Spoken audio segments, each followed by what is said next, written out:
kita berjumpa lagi. Saat ini saya sedang berada di alam. Saya akan membawakan satu lagu pujian. Tetapi sebelumnya jangan lupa like, share, dan subscribe agar kita tetap bertemu di tempat yang lebih tinggi. Aku rindu mau berdiri. Tuhan angkatlah jiwaku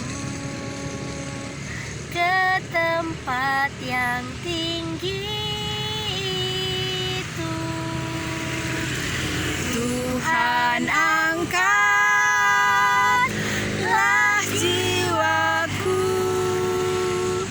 lebih dekat kepadamu. Biarlah aku berdiri di tempat yang lebih tinggi.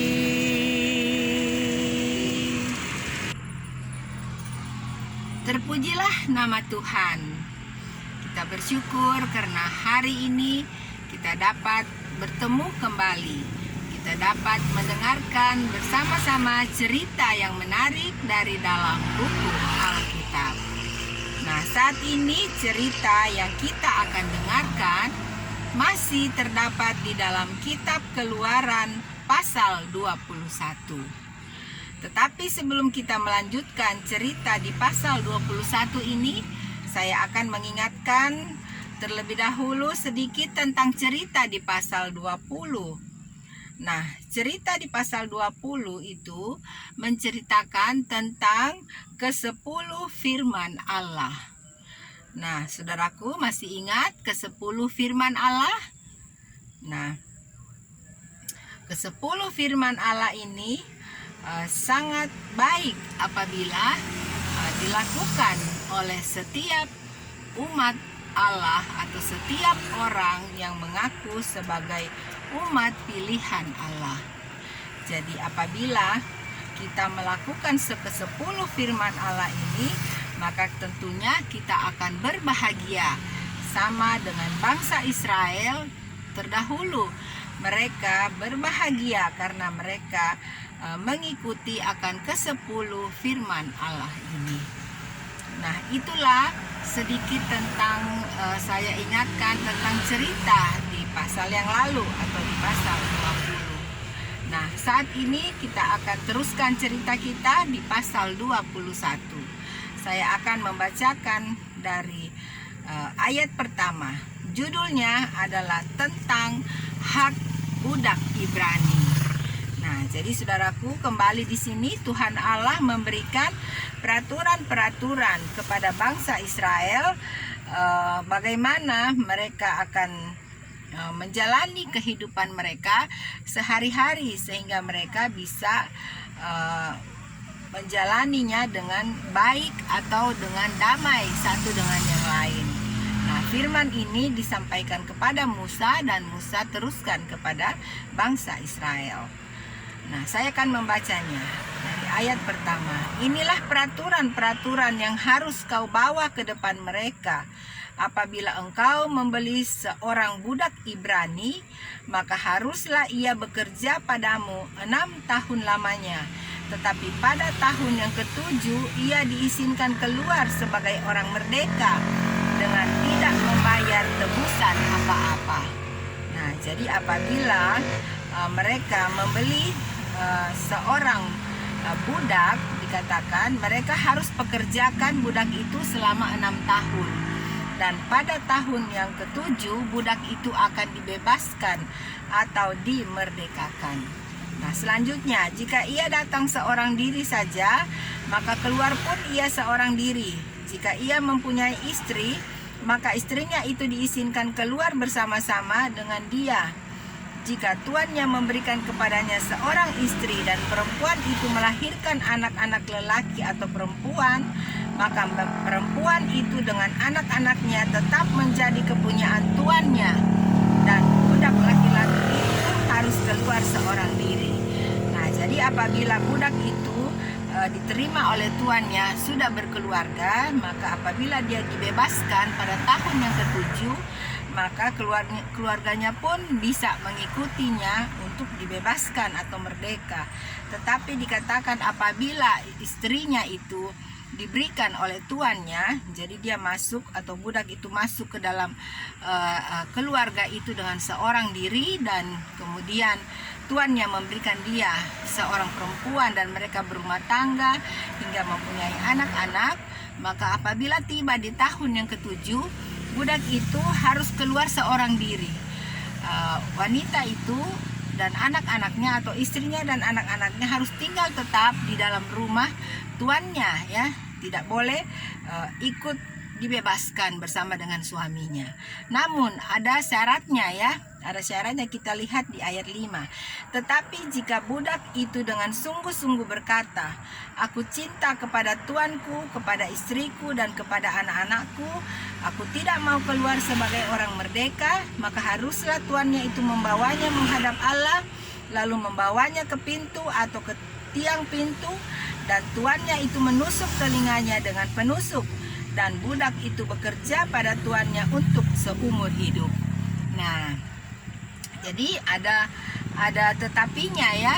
Nah, yaitu apabila budak lelaki itu berkata kepada tuannya bahwa dia sungguh-sungguh mencintai tuannya, mencintai istrinya, mencintai anak-anaknya, dikatakan maka budak laki-laki ini tidak keluar, tetapi dia akan tinggal seumur hidup di dalam rumah daripada tuannya itu, karena dia nanti akan dihadapkan, dikatakan, kepada Allah, dan tuannya akan membawa dia ke tiang pintu, kemudian menusuk telinganya dengan penusuk, dan amanlah dia, ya.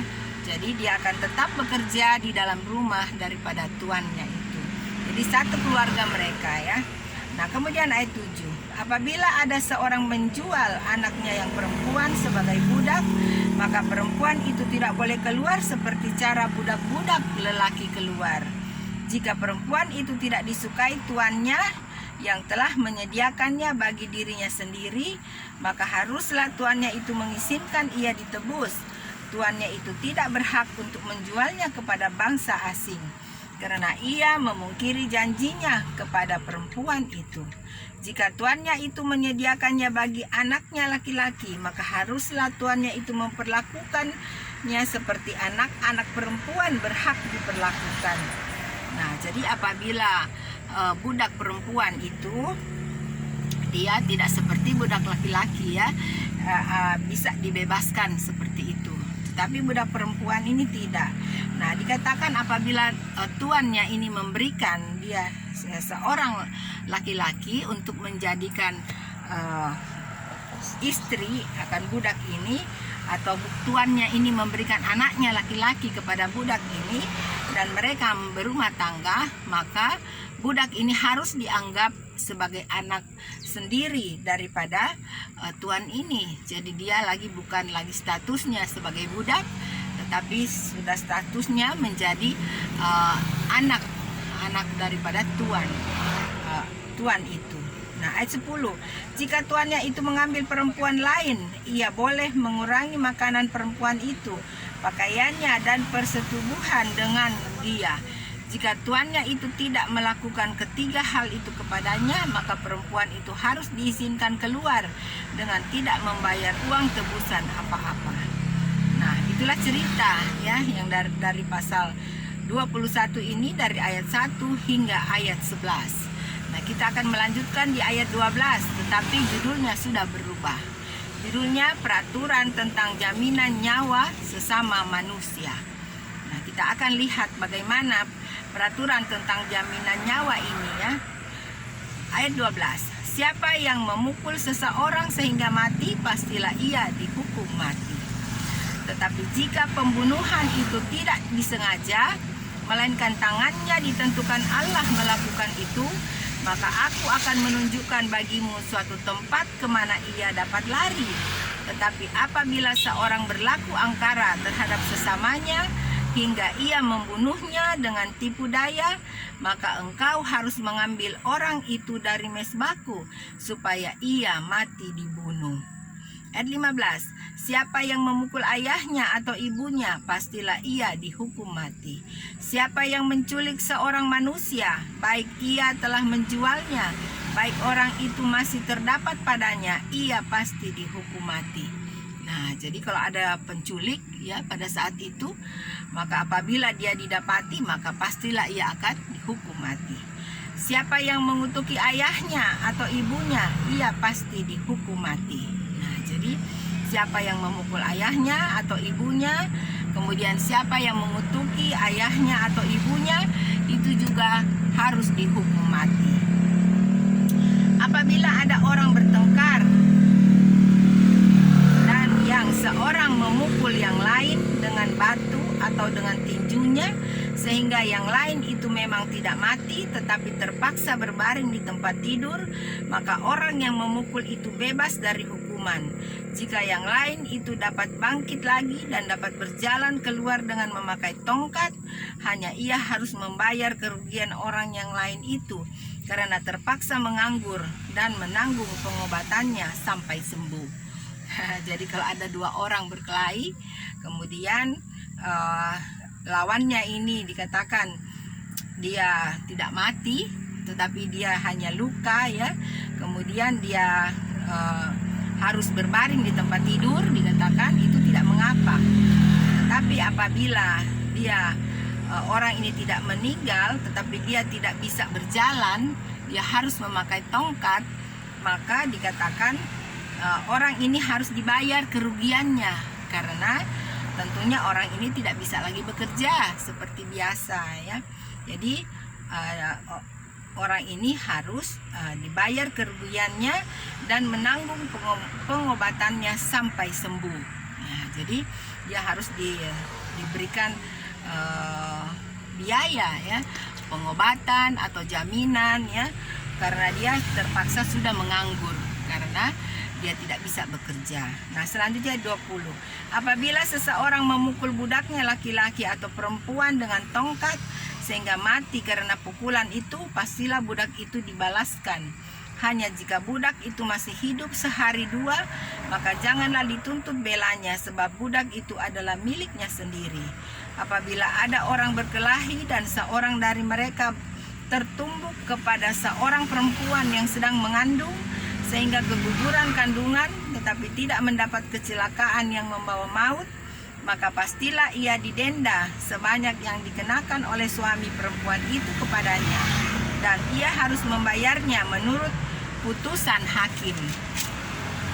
Tetapi jika perempuan itu mendapat kecelakaan yang membawa maut, maka engkau harus memberikan nyawa ganti nyawa, mata ganti mata, gigi ganti gigi, tangan ganti tangan, kaki ganti kaki, lecur ganti lecur, luka ganti luka, bengkak ganti bengkak.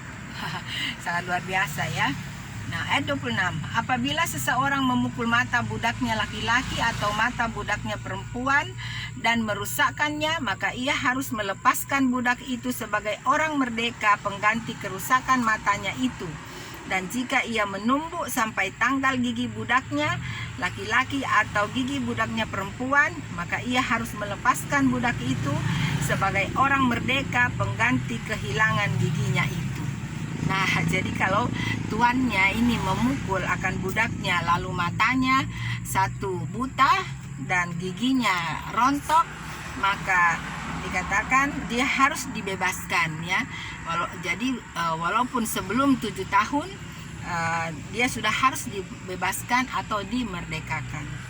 Nah, kemudian ayat selanjutnya, apabila seekor lembu menanduk seorang laki-laki atau perempuan sehingga mati, maka pastilah lembu itu dilempari mati dengan batu dan dagingnya tidak boleh dimakan, tetapi pemilik lembu itu bebas dari hukuman.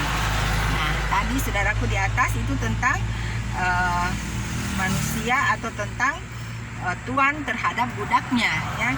Nah, di ayat 28 ini kita mendengarkan bahwa ini peraturan apabila seekor hewan ya membuat kesalahan. Nah, dikatakan bahwa apabila seekor lembu menanduk laki-laki atau perempuan sehingga mati, maka lembu itu harus dilempari dengan batu, ya. Dan dikatakan, dan dia punya daging tidak boleh dimakan, ya. Tetapi pemilik lembu itu bebas dari hukuman. Nah, ayat 29. Tetapi jika lembu itu sejak dahulu telah sering menanduk dan pemiliknya telah diperingatkan, tetapi tidak mau menjaganya, kemudian lembu itu menanduk mati seorang laki-laki atau perempuan, maka lembu itu harus dilempari mati dengan batu, tetapi pemiliknya pun harus dihukum mati. Wah, luar biasa, ya. Jadi apabila ada seekor lembu yang memang nakal, ya, sudah berkali-kali menyusahkan orang, dan tuannya ini tidak menjaga akan lembunya itu, sehingga satu kali lembu ini menanduk seseorang dan meninggal, dikatakan, maka lembu itu harus dilempari lagi dengan batu sampai mati, dan pemiliknya juga harus dihukum mati, ya. Jadi luar biasa sekali. Jadi dengan sendirinya semua pemilik ternak itu harus menjaga baik-baik mereka punya ternak, ya, sehingga tidak mencelakakan sesama manusia atau orang lain. Nah, ayat 30, jika dibebankan kepadanya uang pendamaian, maka haruslah dibayarnya segala yang dibebankan kepadanya itu sebagai tebusan nyawanya. Kalau ditanduknya seorang anak laki-laki atau perempuan, maka pemiliknya harus diperlakukan menurut peraturan itu juga. Tetapi jika lembu itu menanduk seorang budak laki-laki atau perempuan, maka pemiliknya harus membayar 30 sikal perak kepada tuan budak itu, dan lembu itu harus dilempari mati dengan batu. Luar biasa, ya. Nah, apabila seseorang membuka sumur atau apabila seseorang menggali sumur dengan tidak menutupnya dan seekor lembu atau keledai jatuh ke dalamnya, maka pemilik sumur itu harus membayar ganti kerugian. Dia harus mengganti harga binatang itu dengan uang kepada pemiliknya, tetapi binatang yang mati itu menjadi kepunyaannya. Nah, jadi apabila katanya seseorang menggali lubang yang tentunya cukup dalam, ya, tapi dia tidak menutupinya lagi, dan apabila dikatakan ada seekor binatang itu jatuh ke lubang itu, maka pemilik atau orang yang menggali lubang itu harus membayar, ya, kepada orang yang memiliki binatang yang mati itu. Dikatakan